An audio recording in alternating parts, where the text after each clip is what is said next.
सर्वप्रथमे मो समस्तଙ୍କୁ मोर आभूम कोटि कोटि प्रणाम। जो जगार बसी नेमाल जगार आज हूँ 2026 मसीहा ज्येष्ठ पूर्णिमा। तो से प्रथम प्रश्न करथिला 40तम भक्तमेली ताठू ऊर्ध्व भक्तमेली हो साराणी। कौटी यूट्यूब अच्छी तो कौटी यूट्यूब नाही, तेणु यूट्यूब प्रसार रे जो भक्तमेली हो सारी सेगुड़ा समस्त जानते आउ जो गुड़ाक हैनी से केते गुड़ाक गणति भी है नाही। तेणु 40तम ठारू ऊर्ध्व भक्तमेली गला। तेणु से पचारा कहीं भक्तमेली किए स्मृति तेणु बहुत माने अनुभूति गुड़ाक साउंटी माने से अनुभूति किसी शिक्षणीय जिनिस पाइबा पाई मु ही चाहिथिली, किंतु 100 रु से कहिसंती जेमिति कि 800 करोड़ रु रहिबे 1/3 लोक रहिबे। तेणु से भली ज्ञानी जदि हेबे तेणु 3000 टाणुआ भक्तरे लेखा है जहाँ मालिकारे मु सेही कथा कहूची 3000 रु 256 पाखरे ये ज्ञान रहिबो बा निजे पंचसखा कहिसंती मो ज्ञान को मु निजे बखाणीबी, मु निजे आसीबी मो बहीटा को कहबी। तेणु मो बही को कहीं बुझेया नाहंती। तेणु से कौ बेसरे हुए तो आसीचंती आमे जानिनु। तांको बेस कथा को से निजे कहिसंती मु एई बेसरे आसीबी, किंतु एठी लोक कहउचंती आमे गोटे लेखा कल्की, आमे गोटे लेखा कल्की, आमे गोटे लेखा अच्युत, आमे गोटे लेखा माने पंचसखा 12 गोपाल। तार प्रमाण कौन आपण देबे? जदि कल्की ताहले आपण कृष्ण बेसरे सी आसीथिले सी कहि नथिले कि मु भगवान कृष्ण। तेणु से गोटे सी समग्र से गोवर्धन पर्वतटा को टेकी रखिथिले। आपण माने टेकी रखिबे कि? आपण माने गोटे केजी जदि कल्की होउचंदी भाबी कल्की होउचंदी, तेणु आपण माने गोटे केजी पत्थर को टेकी रखिबे जदि आमे जानिबु आपण माने कल्की। से जो पचारला 7 दिन माने अंधकार मु जिते बेले भक्तमेली करिछि से भक्तमेली रे मु पिंड ब्रह्मांड तत्व कहिछि। केबे ये जो मालिका को नै कि मु जानिछि एथिरे मु अज्ञ निमित्त मात्र, मोर ज्ञान नाही कहिबा पई। तो मोर ज्ञान नाही एगुडा सब कहिबा पई, काई ना निजे अच्युत कहछन मोर बही मु जीबी फिटेई भी कहिबी। तेणु किए से अच्युत हेले एठी कहिबा पई। गोटे मोह कल्परु मते देवानंद जो प्रश्न पचारिला जे 7 दिन अंधकार मु सब बेले बहिरु आनिबी एवं बहिरु मोह कल्परे लिखा है मु मोह कल्पटा को वर्तमान आसुची जे मोह कल्प पुराणा संस्करण 23 पृष्ठ रे लिखा है वसु साल बेग विंश अंके जे प्रमाण 7 दिन अंधकार होइब जे पूर्ण मीन कृष्ण चतुर्दशी शुक्र जे बासर। तेणु कृष्ण पक्ष होइथिबो चतुर्दशी होइथिबो शुक्रवासर से देइछि अंधकार घटिजिबो मर्त्य मंडलर न रहिबो बनि तेज भानु उदे नाही बुधंकर पिता आकाशरे से न उई न फलिब फल मूल अन्न आदि जान म्लेच्छ शत शत पूर्ण होइबे निधन। आज्ञा आपण जो कहले ये तो गोटे प्रकार देइछि मु बहिरु कहूची एटा मो मन को कहूनी एटा हेई पारे न हेई पारे, किंतु जेते बेले से युद्ध हबो जोटा कि जाजनगर ठार हबो शेष युद्ध चतुर्थ महासमर एटा भी बही प्रमाण देइछि। तेणु एटा ओडिशा उत्कल भूमि एते पवित्र भूमि रे जे हमर कल्की जोटा कि शिवकल्प से उदाहरण देइछन्ती 2829 रे देवध्वजा उड़ीबो 2829 रे देवध्वजा उड़ीले से दिन एक महापुरुष आसीबे जो महापुरुष सारा विश्वर सारा जगतर से कौन हेबे त्राणकर्ता सजिबे। से जीशुंकर से ख्रीष्ट मानकर प्रभु हेई पारंती, से मुस्लिम मानकर प्रभु हेई पारंती, से हिंदू मानकर प्रभु हेई पारंती। से जणे सबु जो संप्रदाय एक है जिवे सही एक संप्रदायर से प्रभु हेबे। तेणु से हुए तो आशा करा जाई पारे 28-29 अंके जो शिवकल्प देला देवध्वजा उड़ीबो देवध्वजा उड़ीले निश्चय गोटे महापुरुष जात हेबे। देवध्वजा जदि उड़ीबो निश्चित गोटे माने जात हेबे महापुरुष। तेणु महापुरुष जदि जात हेबे से महापुरुष हुई तो से जो सबु संप्रदायर स्रष्टा हेई थाई पारंती सबु संप्रदायर। तेणु से संप्रदाय आसिले सेते बेले कोन हबो ना म्लेच्छ संहार हबो। आपण जो मोहकल्परु 7 दिन अंधार कथाटा पढिले सेटा ब्रह्मांड रे हबो कि नै? तो एटा मु सबु बेले पिंड तत्व को जाए पिंड रे हबो एवं ब्रह्मांड रे निश्चित हबो। एटा त्रेतया रे थिला द्वापर रे थिला जेमति कि लक्ष्मण रो सतीभेद थिला सत्य अनुसया सेठी ता नपाहुराती नमरुपति जेमिति हेतिला सबुबेले सबुबेले एटा हेइची हब चारि जुगर कहानी ये अंधकार निश्चित हब ताकू काटिबाकू नाही केही काटिबा एटा निश्चित हब ମା ଆପଣ କହିବା କଥା ତାହେଲେ 7 ଦିନ 7 ରାତି ଅନ୍ଧାର ହେଇଯିବ। କିନ୍ତୁ ମା ଆପଣ କହିବା କଥା ପ୍ରଭୁ ସେତେବେଳକୁ ଆସି ଯାଇଥିବେ, ମେଳଚ ସଂହାର ସରିଥିବ। म्लेच्छ संहार हेइ नथिबो ହେଇନଥିବ। म्लेच्छ संहार हेइ नथिबो म्लेच्छ संहार कार्यक्रम चालिथिबो सेतेबेळକୁ ମେଳଚ ସଂହାର ସେତେବେଳେ ଚାଲିଥିବ। चतुर्थ महासमर जोटा कि ताको को बही रे देखिबे कंबाइंड युद्ध चलथिबो तृतीय तो वर्तमान आरंभ हेइनी तृतीय आरंभ हेइनी चतुर्थ महासमर जोटा कि तृतीय लास्ट हबो जोटा ओडिसा रे जाजपुर ठार जो जोटा हबो तार नाम सेठी देई दैथिले चतुर्थ महासमर बही रे अछि एटा चतुर्थ महासमर शेष युद्ध बा भारतर शेष युद्ध सेटा चतुर्थ चतुर्थ महासमर ता ना दिया हेछि तृतीय और चतुर्थ कंबाइंड युद्ध सेटा तेणु सेतेबेले दासरथी विराजमान करिवे सेतिक बेले अंधकार हबो अंधकार सरी सारिया पर दासरथींकर आविर्भाव तेणु बर्तमान म्लेच्छ संहार तो सरीनी दासरथी केमिति कोन आविर्भाव हेबे म्लेच्छ संहार परे दासरथींकर आविर्भाव ମା ଆପଣ କହିବା କଥା ମେଳଚ ସଂହାର ପରେ ଯାଇକି ଯୋଉ ପ୍ରଭୁଙ୍କର ଆବିର୍ଭାବ ସେତେବେଳେ। म्लेच्छ संहार परे प्रभुंकर आविर्भाव किंतु 7 दिन अंधार रे म्लेच्छ संहार चलिबो किछि ସେଇ 7 ଦିନ ଅନ୍ଧାରରେ ଏଇ ଯୋଉ ଯୋଗ୍ନୀ ମାନେ ଘରେ ପଶିଯିବେ ଯୋଉ କଥାଟା ରହିଛି ସେତିକି ବେଳେ ସେଇ ସମୟଟା ଚାଲିବ ଯାହା ହେବେ କିଛି ପଳେଇ ଯିବେ ସେଇ ସମୟରେ 7 दिन अंधार रे किछि पळेइ जिवे ଏବେ କିନ୍ତୁ ମା ଖଣ୍ଡ ପ୍ରଳୟ ଲାଗି ରହିବ। खंड प्रलय एटा लागि रहिबो गोटे मु पूर्व बाइड देइथिली जे गायत्री को लेखि प्रणव को स्थापी ओलट पालट कर एई अंक ठारू एई अंक जाए तार हेइथिला 56 हेइथिला तार 56 हेइथिला 56 को उल्टे देले 65 राजा दिव्य सिंह देवंक 56 अंकरू 10 वर्ष हेले 65 65 होउची केबे हमर 10 वर्ष भितरे जहा किछि उत्पात तेणु 28 29 रे जदि शिवकल्प प्रमाण देला देवध्वजा उड़ी जिवो तेणु देवध्वजा जदि उड़ीब ताले प्रभुंकर आविर्भाव होउची प्रभु जदि आसी जिवे हमर तो सब माने हमको रक्षा पाई जिबा तेणु म्लेच्छता आगरू निश्चित जाइथिले ପ୍ରଭୁ ଆସିଗଲେ ମା ଆପଣ କହିବା କଥା ଆମେ ରକ୍ଷା ପାଇଯିବା ଯେହେତୁ ପ୍ରଭୁ ଆସିନାହାନ୍ତି ଆମେ ଅନେକ କଷ୍ଟରେ ଭୋଗିବୁ। प्रभु अछंती आसीछंती कि न आसीछंती से कुहा बही भी लेखिची प्रभु आसीछंती महेंद्रगिरी रे पाठ पढ़िबे से बाहर देश को जिबे एटा भी लेखा हैची मना नाही किंतु प्रभु आम पाखको आसीछंती बोली कि प्रमाण कोन लेखा हैची किंतु प्रभु के देखिची प्रभु के देखछन समस्त कहछन आमे गोटे लेखा प्रभु आमे देखि सारिचु आम संगे प्रभु कहि सचन प्रभु चिट्ठी दैचंती प्रभु तांका पाखको घनिष्ठ बंधु जोड़ी सारिचंती कहि दैचंती आ जदि कहि दैचंती पूरा पृथ्वी की से रक्षा कर दे बंधु हिसाब रे प्रभु तो एबे से आसीचंती युद्ध समय रे प्रभु आसीबे। ଆପଣ ଦେଖନ୍ତୁ ଏଇ ଯୋଉ ଖଣ୍ଡ ପ୍ରଳୟ କଥା କହିଲେ ଖଣ୍ଡ ପ୍ରଳୟ ଯେମିତି ହେଲା ଆମ ଭାରତକୁ ଛାଡିକି ଯୋଉ ଦେଶରେ ହେଲା ଏକାଥରେ 50,000 ଲୋକ ନିଖୋଜ ହେଇଗଲେ ଏମିତି ଦେଖୁନାହାନ୍ତି ଏବେ ଆପଣ ଯୋଉ କଥା କହୁଛନ୍ତି ଅନେକ ଚାଲିଯିବେ ଅନେକ ଚାଲି ଯାଉନାହାନ୍ତି କି अनेक एबे सबुआडे जाइछन्ती किंतु भारतर ओडिसा ओडिसा ओडिसा रे कोन जिबेनी कि ओडिसा रे एमिति भक्त रहिछन्ती ओडिसा रे किछि तो जिबे ना तेणु भारत रे भी जिबे भारत ମା ଆପଣ କହୁଛନ୍ତି ଭାରତରେ ଯେଉଁଭଳି ଭାବରେ ଭୂମିକମ୍ପ ହେଲା ଏବେ ଅସଂଖ୍ୟ ଲୋକ ମଲେ ସେଇଭଳି ଭାରତରେ ବି ହବ निश्चित सबुआडे हब समस्तक पई समान केवल भक्त रहिबे ए वर्तमान चलीची हमर कोन संगम जुग संगम कली जाउची आसुची सत्य तेणु जो बा अनंत जुग आसुची अनंत राजा हेबे माने अनंत जुग जदि एटा को अनंत जुग कहबा ताहेले अनंत राजा हैछन ताहेले अनंत रक्षा करू नांती जदि तांको समय रे हमें रक्षा पाउ नांती प्रलय होउची तेणु अनंत रक्षा करिया कथा काहे रक्षा करू नांती तेणु ओडिसा रे ही निश्चित हबो सारा भारत रे सारा विश्व रे साडू हेई के लास्ट सीमा होउची ओडिसा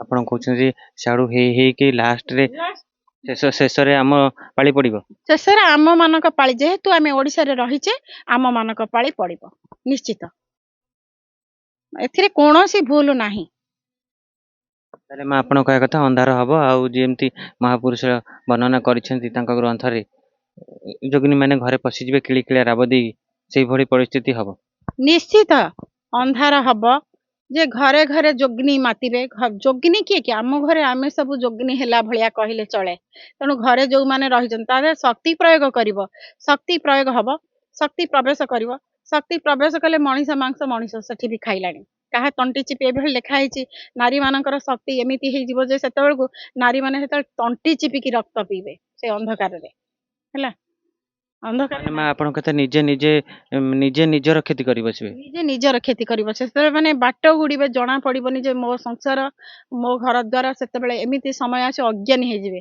ବର୍ତ୍ତମାନ ତ ଅଜ୍ଞାନତା ଆଡକୁ ପ୍ରବେଶ କଲାଣି ମାନସିକତାକୁ ଆମେ ସବୁ ହତ୍ୟା କଲୁଣି ନିଜ ମାନସିକତାକୁ ହତ୍ୟା କରିକି ମାନେ ଆଉ ଗୋଟିଏ ମାନେ ବୁଦ୍ଧି ବଣା ହେଇ ପଡିଲୁଣି ଯେତେ ଯେତେ ଜ୍ଞାନୀ ହଉ ସେ ବୁଦ୍ଧି ବଣା ହେଇଗଲେଣି। ଯଦି ବୁଦ୍ଧି ବଣା ହେଇଗଲାଣି ସେତେବେଳେ ସେ ସମୟରେ କଣ ବୁଦ୍ଧିଟା ରହିବ? ବୁଦ୍ଧି ରହିବନି। ଯଦି ବୁଦ୍ଧି ରହିବ ତାହେଲେ ଏମାନେ ତ ସଂହାର କରିପାରିବେନି ଯେ ନିଜେ ଯୋଗ୍ନି ଶକ୍ତି ଧାରଣ କରିବେନି। କିଛି ଯୋଗ୍ନି ଆସିବେ ଘରେ ଘରେ ପଶିବେ କୁକୁର ଶିଆଳ ବିଲେଇ ଏ ସବୁ ପଶିବେ କିନ୍ତୁ ନାରୀ ମାନେ ଯୋଗ୍ନି ଶକ୍ତି ଧାରଣ କରିକି ସିଏ ବି ତଣ୍ଟି ଚିପିକି ରକ୍ତ ପିଇବେ। ଲେଖା ହେଇଛି ଯା ସେଇଟା ଆମେ ଦିବ୍ୟ ଦ୍ରଷ୍ଟା ନୁହେଁ କି ତ୍ରିକାଳଦର୍ଶୀ ନୁହେଁ ଆମେ ଏଇଟା କହିଦେବୁ ଲେଖା ଅନୁସାରେ କହୁଛୁ। ମା ଅନେକ କଥା ଭିତରେ ଯାହା ଆମେ ସଂକ୍ଷେପରେ ଖାଲି ଶୁଣିବା ଶେଷରେ ଯେ ଯେତେବେଳେ ବରୁଣ ଦେବତା ରତ୍ନ ସିଂହାସନ ଛୁଇଁବେ ସେ ସମୟରେ କଣ ଲୀଳା ହେଉଥିବ? ବରୁଣ ଦେବତା ଯେତେବେଳେ ରତ୍ନ ସିଂହାସନ ଛୁଇଁବେ ସେତେବେଳକୁ ସେ କଣ ବରୁଣ ଦେବତା କଣ ଛୁଇଁକି ପଳେଇ ଯିବେ? ଲେଖା ଅଛି ଛୁଇଁକି ପଳେଇ ଯିବେ। ଛୁଇଁକି ପଳେଇ ଯିବେ କିନ୍ତୁ ସେ ତ ରହିବେନି। କିନ୍ତୁ ଆଉ ଅନ୍ୟ ଆଡେ ଯୋଉ ପାଣି ହବ ସେଇ ପାଣିରେ କିଛି ଲୋକ ବି ମାନେ କୋଉ ଭଳି ମୁଁ ଲୋକଙ୍କୁ ସବୁ ନେବି କୋଉ ଭଳି ଲୋକଙ୍କୁ ନେବି ପାଣିରେ ନେବି ଜଳରେ ନେବି ଅଗ୍ନିରେ ନେବି ପବନରେ ନେବି ରୋଗରେ ନେବି ବ୍ୟାଧିରେ ନେବି। ତେଣୁ ଏ ସବୁ ଯୋଉ ଜଳ ପ୍ରଳୟଟା ଏଇଟା ଜଳ ପ୍ରଳୟ ଯୋଉ ହଉଛି ପ୍ରଳୟର ଏକ ଅଂଶ ହେଲା। ଯୋଉ ପ୍ରଳୟ ହବ ଖଣ୍ଡି ପ୍ରଳୟ ବା ଖଣ୍ଡ ପ୍ରଳୟ ଏ ପ୍ରଳୟର ଏକ ଅଂଶ ଜଳ ପ୍ରଳୟ। ଜଳ ପ୍ରଳୟରେ ବି କିଛି ଲୋକଙ୍କୁ ସେ ନେଇଯିବେ। ଏମିତି ବି ଶୁଣିବାକୁ ମିଳେ ଯେତେବେଳେ ବରୁଣ ଦେବତା ଆସିବେ ସେ ରତ୍ନ ସିଂହାସନ ଛୁଇଁବେ ନା ନୀଳଚକ୍ର ଛୁଇଁବେ? ଲେଖା ହେଇଛି ସେ ମାନେ ରତ୍ନ ସିଂହାସନ ଛୁଇଁବେ ରତ୍ନ ସିଂହାସନ ଡେଇଁକି ନୀଳଚକ୍ର ଡେଇଁକି ପାଣିଟା ଯିବ ବୋଲିକି ଲେଖା ହେଇଛି। ଏଇଟା ନୀଳଚକ୍ର ଡେଇଁକି ପାଣି ଯିବ। ଡେଇଁକି ପାଣି ଯିବ ନୀଳଚକ୍ର ଡେଇଁକି ପାଣି ଯିବ ରହିବନି ସାଙ୍ଗେ ସାଙ୍ଗେ ପାଣିଟା ମାନେ ଡେଇଁକି ସେ ପଳେଇଯିବ। ରହିବନି ସେତିକି ପାଣି ହବନି। ଯୋଉ ସମୁଦ୍ର ଜୁଆରଟା ଆସିବ ସେ ସମୁଦ୍ର ଜୁଆର ସେତେବେଳେ ଏତେ ଉତ୍ଫୁଲ୍ଲିତ ହେଇଯିବ ଯେମିତି କି ନୀଳଚକ୍ରକୁ ସେ ଡେଇଁ ପଡିବ। ଏଇଟା ପାଣି ଏତେ ହବନି କିନ୍ତୁ ସମୁଦ୍ରର ଜୁଆର ଜୁଆର ତ ସେଇ ସରିକି ଗଲେ ଯାଇକି ନୀଳଚକ୍ରକୁ ଡେଇଁ ପାରିବ। ଜୁଆରଟା ଏମିତି ଆସେ ମଝି ଅଂଶ ଜୁଆର ହୁଏନି। ଦେଖିବ ସମୁଦ୍ରକୁ ଆମେ ଯିବା ସମୁଦ୍ରକୁ ଗଲେ ମଝି ସେଇଭଳିଆ ସ୍ତବ୍ଧ ହେଇକି ରହିଥିବ କିନ୍ତୁ କୂଳ ମାନେ ପୁରା ପ୍ରବଳ ଜୁଆର ହବାର କାରଣ ଆମେ ମଝିକି ଦେଖିଛେ? ମଝିକି ତ ଦେଖି ନାହାନ୍ତି ନା। ସେଇଭଳି ଏ ଜିନିଷଟା ହବ ସେ ନୀଳଚକ୍ରକୁ ଡେଇଁବ ଡେଇଁବ କ୍ଷୟକ୍ଷତି କରିବ ଲୋକମାନଙ୍କର କ୍ଷୟକ୍ଷତି କରିବ। କ୍ଷତି କରିବ ମାନେ ତମେ ଆପଣ ଦେଖନ୍ତୁ ଯେତେବେଳେ ନୀଳ ଯୋଉ ରତ୍ନ ସିଂହାସନ ଛୁଇଁ ନୀଳଚକ୍ର ଡେଇଁକି ପାଣି ଯିବ ସେତେବେଳେ ଆଉ କିଛି ଥିବ କି? ଥିବ ନିଶ୍ଚିତ ଥିବ। ଭକ୍ତମାନଙ୍କୁ ସେ ରକ୍ଷା କରିବ କରିବନି କାହିଁକି? ଯାହାର ଯେତିକି ଯେ ଯେତିକି ଦିନ ପାଇଁ ଆସିଛି ଯାହାକୁ ଯୋଉ ଲୀଳାରେ ସେ ଭାଗିଦାର କରିବ ସେ ଲୋକମାନେ କାହିଁକି ନ ରହିବେ? ତାଙ୍କର କିଏ କହିଛି ବା ମୋର ଭକ୍ତକୁ ନ ଲାଗିବ ପବନ ମୋର ଭକ୍ତକୁ ନ ଲାଗିବ ଜଳ ମୋ ଭକ୍ତକୁ ମାନେ କିଛି ବାଧିବନି। ତା ମା ଆପଣ ଭକ୍ତ ରହିଥିବ। ଆପଣଙ୍କ କଥା ସେଇ ଯୋଉ ଝାଡ ବାଡ ଘେନି ରହିବେ ସେଇ ଭକ୍ତ ମାନେ ହିଁ ସେତେବେଳେ ଥିବେ। ତାର ଭକ୍ତ ମାନେ କେବଳ ରହିନଥିବେ ମ୍ଲେଚ୍ଛ ବି ରହିଥିବେ। ମ୍ଲେଚ୍ଛ ମାନଙ୍କୁ ସେ ନବ କିଛି ମ୍ଲେଚ୍ଛ ମାନଙ୍କୁ ନବ ଭକ୍ତ ମାନଙ୍କୁ ରଖିବ। ଭକ୍ତ ମାନଙ୍କର କାନ୍ଥ ଭଙ୍ଗା କୁଡିଆରେ ବି ପାଣି ଲାଗିବନି। ପାଣି ଦେଇକି ଯିବ ତା କାନ୍ଥ ବାଡ କିଛି ପାଣି ଲାଗିବନି। ସେଇ ଝାଡ ବାଡ ଘେନି ଯୋଉମାନେ ରହିବେ ସେଇଭଳିଆ କେବଳ ଭକ୍ତ ରହିବେ। ତାର ଅର୍ଥ ହଉଛି ଠିକ ହଉଛି ଝାଡ ବାଡ ଧରିକି ରହିବେ ଯିଏ ମାନେ ତାର ଦୁଇ ପ୍ରକାର ଅର୍ଥ। ଗୋଟେ ହଉଛି ନିଷ୍କପଟିଆ ଭକ୍ତ ନବଦା ଭକ୍ତିରେ ଯୋଉମାନେ ଯାଇଛନ୍ତି ଆଉ ଯୋଉମାନେ ଯାଇଛନ୍ତି ଚକ୍ର ସାଧନା କରିଛନ୍ତି ଯେ ପୂର୍ବରୁ ଓଟାରି କଣ ଦକ୍ଷିଣକୁ ସ୍ଥିର କରି ଉତ୍ତର ଗାଜିବ ଦକ୍ଷିଣ ସାଜିବ ପୂର୍ବେ ନ ରହିବେ କେହି ଝାଡ ଜଙ୍ଗଲ ଧରି ଯିଏ ସେ ରହିବେ କୂଳକୁ ବିହନ ସେଇ। ଝାଡ ଜଙ୍ଗଲ ଏଠି ହେଲା ଯେ ମାନେ ଝାଡ ବାଡ ଧରି ବା ଝାଡ ଜଙ୍ଗଲ ହେଲା ପଶ୍ଚିମ ଦିଗ ହେଲା ସହସ୍ରାଧାରକୁ ଅଚ୍ୟୁତାନନ୍ଦ କହିଛନ୍ତି ଯେ ବେଳ ଥାଉ ଥାଉ ବାନ୍ଧରେ କୁମର ବନ୍ଧ। ତେଣୁ ଯିଏ ସେ ବନ୍ଧ ବାନ୍ଧିଥିବ ଯିଏ ବନ୍ଧ ବାନ୍ଧିଥିବ ସେ କଣ କରିବ ନା ଏ ପୂର୍ବ ଦିଗରୁ ସେ ପଳେଇ ଯାଇଥିବ ଏ ନିଶ୍ୱାସ ମାଧ୍ୟମରେ ପୂର୍ବ ଦିଗରୁ ପଳେଇ ଯାଇଥିବ ବା ଚନ୍ଦ୍ରାୟଣ ସୂର୍ଯ୍ୟାୟଣକୁ ମାନେ ତ୍ରିସନ୍ଧ୍ୟାରେ ସେ ତ୍ରିସନ୍ଧ୍ୟା କରି ଗୁରୁ ଦତ୍ତ ଜିନିଷ ଦ୍ଵାରା ଗୁରୁର ସୂତ୍ର ଦ୍ଵାରା ତ୍ରିସନ୍ଧ୍ୟା କରି ସେ କଣ କରିବ ନା ସେ ପବନକୁ ଧରି ସେ ପବନକୁ ସ୍ଥିର କରି ସେ ଯାଇକି ସହସ୍ରାଧାର ପଶ୍ଚିମ ଦିଗରେ ପହଞ୍ଚିବ। ଯୋଉମାନେ ପଶ୍ଚିମ ଦିଗରେ ରହିଲେ ତାକୁ କୁହାଯାଇଛି ଝାଡ ବାଡ। ତେଣୁ ଯୋଉମାନେ ପଶ୍ଚିମ ଦିଗକୁ ଯାଇଛନ୍ତି ସେମାନେ ତ ଅଲରେଡି ସାଧନା କରିଛନ୍ତି ସେମାନେ ଭକ୍ତ ହେଲେ ନା। ଯଦି ସେମାନେ ଭକ୍ତ ହେଲେ ତେଣୁ ସେଇମାନେ ରହିବାକୁ ବାଉଣ୍ଡ ଆଉ ସମସ୍ତେ କଣ ସାଧନା କରୁଛନ୍ତି? ନବଦାହ ଭକ୍ତି କେତେ ପ୍ରକାରର। ତେଣୁ ଯେ ପୂର୍ଣ୍ଣ ସମର୍ପିତ, ଯେ ପୂର୍ଣ୍ଣ ସମର୍ପିତ ହେଇସାରିଛି, ତେଣୁ ସେ ଭକ୍ତ କିଛି ଜାଣିପାରିବନି କୋଉଠି ଅନ୍ଧକାର ତାକୁ ବାଧିବନି, କି ତାକୁ ପାଣି ବାଧିବନି, କି ପାଣି ହେଲା ଜାଣିବନି। ଲେଖା ହେଇଛି ଏଇଟା ସ୍ପଷ୍ଟ ଭାବରେ, କିଛି ତାକୁ ଜଣା ପଡିବନି, ମୋର ଭକ୍ତ କିଛି ଜାଣିପାରିବେନି। ଯୋଉ ଖଣ୍ଡଗିରି କି ପାଣି ଆସିକି ମା ବାରଭୁଜାଙ୍କର ପାଦ ଛୁଇଁବ ବୋଲିକି ଏମିତି ଅନେକ ଜାଗାରେ ଶୁଣିବାକୁ ମିଳେ। ଲେଖା ହେଇଛି ଖଣ୍ଡଗିରିରେ, ଲେଖା ହେଇଛି ଖଣ୍ଡଗିରି ପାଦ ଧୋଇବ, ଖଣ୍ଡଗିରିରେ ପାଦ ଧୋଇବ, ଲେଖା ହେଇଛି ଏଇଟା। କିନ୍ତୁ ଭକ୍ତମାନଙ୍କୁ ବିରଜା ରଖିଥିବ ସେଠି ସାଇତିରେ, ଅଚ୍ୟୁତାନନ୍ଦ ସେଠି ଥିବେ, ମୋର ଭକ୍ତକୁ ମୁଁ ଶିଉଳି ଦେବି ଖାଇବା ପାଇଁ, ଏଇଟା ବି ଲେଖା ହେଇଛି ସେଇଠି। ମା ବାରଭୁଜା ନା ମା ବିରଜା? ମା ବାରଭୁଜା, ମା ବାରଭୁଜା ସେଠି ଲେଖା ହେଇଛି। ବାରଭୁଜା ପାଖରେ କିଛି ଭକ୍ତ ରହିବେ, ମା ବାରଭୁଜା ପାଖରେ ଅଚ୍ୟୁତାନନ୍ଦ ଖଣ୍ଡଗିରିରେ ଥିବେ। ଯେ ପାଣି ଯେତେବେଳେ ହେଇଯିବ, ପାଣି ସେତେବେଳେ ହେଇଯିବ, ଇଏ କଣ କରିବ ନା, ଅଚ୍ୟୁତାନନ୍ଦ ତାଙ୍କ ଭକ୍ତକୁ ସବୁ ରଖିବେ, ରଖିକି ଶିଉଳି ଖାଇବାକୁ ଦେବେ। ଏଇଟା ବର୍ଣ୍ଣନା ହେଇଛି ସ୍ପଷ୍ଟ ଭାବରେ। ଶିଉଳି ଖାଇବାକୁ ଦେବେ? ଶିଉଳି ଖାଇବାକୁ ଦେବେ ହେଲା। ଖାଲି ଶିଉଳି ନୁହେଁ, ଆହୁରି ଗୋଟେ କି କଣ୍ଟା ଅଛି, ଏମିତି ସେତେବେଳକୁ ଖାଇବାକୁ ଦେବେ ତାଙ୍କ ଭକ୍ତମାନଙ୍କୁ। ଆରେ ପ୍ରଭୁଙ୍କ ହାତରେ ସେ ଶିଉଳିଟା ହେଇଯାଏ, ମହାପ୍ରସାଦ ହେଇଯିବ ତାଙ୍କ ପେଟକୁ ଯାଇକି କି ପାଟିକୁ ଯାଇକି। ତେଣୁ ଏଇଟା କିଛି ମାନେ ଅଶୋଚନୀୟ କି ଅଭାବନୀୟ କଥା ନୁହେଁ। କିନ୍ତୁ ଏଇଟା ହେଇଯିବ, ତା ଭକ୍ତକୁ ସେ ରକ୍ଷା କରିବାକୁ ଗଲେ ଲୋକ ଲୋଚନକୁ ସେ ଶିଉଳିଟା ଦେଇଦବ, ସେ ଶିଉଳିଟା ତାଙ୍କ ପାଇଁ ମହାପ୍ରସାଦ ହେଇପାରେ। ତେଣୁ ସେ ରକ୍ଷା ପାଇଯିବେ ସେଇଆକୁ ଖାଇକି। ଅନେକ ଘଟଣା ତ ଘଟିବ କଳିର ଶେଷରେ। ଆପଣ ଖାଲି ଟିକେ କୁହନ୍ତୁ ସଂକ୍ଷେପରେ, କଳିର ଶେଷ ହେଲାଣି? ଯଦି କଳିର ଶେଷ ହେଲାଣି ତାହେଲେ ଏମିତି କାହିଁକି ହଉଛି? କଳିର ହଁ, ସେମିତି କହିବାକୁ ଗଲେ ଆମେ ଦିନ ବାର ଠିକ ଭାବରେ ଦେଇପାରିବା ନାହିଁ। ଦିନ ବାର ଠିକ ଭାବରେ କେହି ଦେଇନାହାନ୍ତି, ଯୋଉ ଆସିଛନ୍ତି ଦେଇପାରିବେ ନାହିଁ। ଦେବେ ଯଦି ସେଇ ପଞ୍ଚସଖା ଆସିକି ଦେବେ, ଦେବେ ଯଦି ସେଇ ମାନେ ବାରଗୋପାଳ ଦେବେ, ଯଦି ଦେବେ ସଦ୍ଗୁରୁ ଆସିକି ଦେବେ। ଆଉ ତେଣୁ ଆଉ କେହି ଦେଇପାରିବେ ନାହିଁ। ତେଣୁ ବର୍ତ୍ତମାନ ଆମେ ଜାଣିବା କଥା ଯେ ଯାହାକି ମୀନ ଚନ୍ଦ୍ର ଏମିତି ଉତ୍ପାତ ହବ, ଏଇ ଯୋଉ ମୀନ ରାଶିରେ କୁମ୍ଭକୁ ଗଲେ ବା ମୀନ ଶନି ହେଲେ, ଆମେ ଏତିକି ଏଇ ସଂକେତରେ କହିବୁ। ଆଉ ଗୋଟେ ମୀନ ଶନିକୁ ସେ କହିଛି, ଆଉ ଗୋଟେ ମୀନ 13 ଦିନିଆ ପକ୍ଷ ହବ, ସେଇଠି ସତ୍ୟଯୁଗ ଚାଲିବ। ସେଇଟା ଆହୁରି ଅଛି 30 ବର୍ଷ ସତ୍ୟଯୁଗ ଚାଲିବା ପାଇଁ। ବର୍ତ୍ତମାନ ସଙ୍ଗମରେ ପହଞ୍ଚିବା ବା ଅନନ୍ତରେ ପହଞ୍ଚିବା। ବର୍ତ୍ତମାନ ସଙ୍ଗମରେ ଅଛୁ, ଅନନ୍ତକୁ ଯିବା। ଅନନ୍ତ ଯୁଗ ହବ, ଅନନ୍ତ ଯୁଗରୁ ସତ୍ୟ ଯୁଗ ଆସିବ। ଅନନ୍ତ ରାଜା ହେଲା ମାନେ ସତ୍ୟ, ଆଉ କଣ? ଅନନ୍ତ ବର୍ତ୍ତମାନ ହେଇନାହାନ୍ତି ନା, ଅନନ୍ତ ରାଜା ହେଲେ ଆମେ ଦେଖିଲୁନି। ଅନନ୍ତ ଯଦି ରାଜା ହେଲେ, ତାହେଲେ କଳି, ଏଇ ଯୋଉ ନିଆଁ ବର୍ଷଣ, ଏ କଳି, ଚାରିଆଡେ ଯୁଦ୍ଧ, ଏଗୁଡାକ କାହିଁକି ହଉଛି? ତାଙ୍କ ରାଜ୍ୟରେ ଏସବୁ ତ କିଛି ହବନି ନା। ଆଉ ଯୋଉଟା ଲେଖା ହେଇଛି କୃଷିକାରୀର କ୍ଷୟ ହବ, ଆଉ ତାକ ଧିନାଧିନି ଯେ କରୁଛନ୍ତି ସେମାନେ ନଷ୍ଟ ହେବେ, ମନ୍ତ୍ରୀ ଦଳ ସେମାନେ ସବୁ ନଷ୍ଟ ହେବେ। ସେମାନେ ତ ହେଇନାହାନ୍ତି, ଭଲରେ ଚଳୁଛନ୍ତି, ଭଲରେ ଖାଉଛନ୍ତି, ଭଲରେ ରହୁଛନ୍ତି। ତେଣୁ ହେଲା କୋଉଠି କଣ? କେମିତି ସତ୍ୟ ଆସିଲା, କଳି ପଳେଇଗଲା? ବର୍ତ୍ତମାନ କଳିର ଯିବା ସମୟ ସରିନାହିଁ। ମା ପ୍ରଭୁ ଶ୍ରୀମନ୍ଦିର ଛାଡିବେ? ସେଇଟା ପ୍ରଭୁ ଶ୍ରୀମନ୍ଦିର, ହଁ ଲେଖା ତ ହେଇଛି ପ୍ରଭୁ ଶ୍ରୀମନ୍ଦିର ଛାଡିବେ, ସେ ଯୋଉ ପାଗଳା ଇଞ୍ଜିନରେ ଯିବ ବୋଲିକି ଲେଖା ହେଇଛି। ତେଣୁ ପ୍ରଭୁଙ୍କର ସେଇଠି କେତୋଟି ଲୀଳା ଚାଲିବ। ଶ୍ରୀମନ୍ଦିର ଛାଡିବେ ଯେତେବେଳେ, ଆଉ ଆସିବା କଥା କାହିଁକି ବର୍ଣ୍ଣନା କରାଯାଇ ନାହିଁ? କୋଉଠି ବର୍ଣ୍ଣନା କରାଯାଇ ନାହିଁ ଆସିବା କଥାଟା। ତେଣୁ ଛତିଆ, ତାପରେ ଛତିଆକୁ ନିଆଯାଇଛି। ପ୍ରଭୁ ତ ଶ୍ରୀମନ୍ଦିର ଅନେକ ବାର ଛାଡିଛନ୍ତି, ଶେଷରେ ପାତାଳି ବି ହେଇଛନ୍ତି, କିନ୍ତୁ ତାପରେ ବି ମାଳିକା ବର୍ଣ୍ଣନା ଅଛି ଯେ ପ୍ରଭୁ ପୁଣି ଶ୍ରୀମନ୍ଦିର ଛାଡିବେ, ପାଗଳା ଇଞ୍ଜିନରେ ଯିବେ। ଏଇ ସବୁ କଥାକୁ ଶୁଣିଲେ ବହୁତ ଆଶ୍ଚର୍ଯ୍ୟ ଲାଗେ। ଆଶ୍ଚର୍ଯ୍ୟ କରିବାର କଣ ଅଛି? ଯାହା ତ ଲେଖା ହେଇଛି, ଆମେ ଲେଖା ଅନୁସାରେ ଯିବା। ଆମେ ଲେଖାକୁ ଜାଣିଛୁ, ଅଚ୍ୟୁତାନନ୍ଦ ଯାହା ଲେଖି ଦେଇ ଯାଇଛନ୍ତି ବା ପଞ୍ଚସଖା ଯାହା ଲେଖି ଯାଇଛନ୍ତି, ତ୍ରିବାର ସତ୍ୟ, ତାଙ୍କ କଥା କେବେ ଆନ ହବନି। ଯଦି କୌଣସି ମାନେ ଭକ୍ତ ଦେଖୁଥିବେ ଏ ମାଳିକା କଥା ଏତେ ଜାଣିଛନ୍ତି, ଇଏ କରିଛନ୍ତି, ତେଣୁ ଏ ଲେଖା ହେଇଛି, ମାଳିକାକୁ ଅପଭ୍ରଂଶ କରୁଛନ୍ତି ଅନ୍ୟମାନେ। ଯୋଉଟା ଲେଖା ହେଇନଥିବ ସେମାନେ ପ୍ରଚାର କରୁଛନ୍ତି ଯେ ଏଇଟା ହେଇଯିବ, ସେଇଟା ହେଇଯିବ, ଦିନ ବାର ସେମାନେ ଦେଇ ଦଉଛନ୍ତି। ସେଇ ଦିନ ବାରରେ ନ ହେଲା ବେଳକୁ ସେଇଟା ତ ଲେଖା ହେଇନି, ବୁଝି ପାରୁନାହାନ୍ତି, ତେଣୁ ଦିନ ବାର ଦେଇ ଦଉଛନ୍ତି।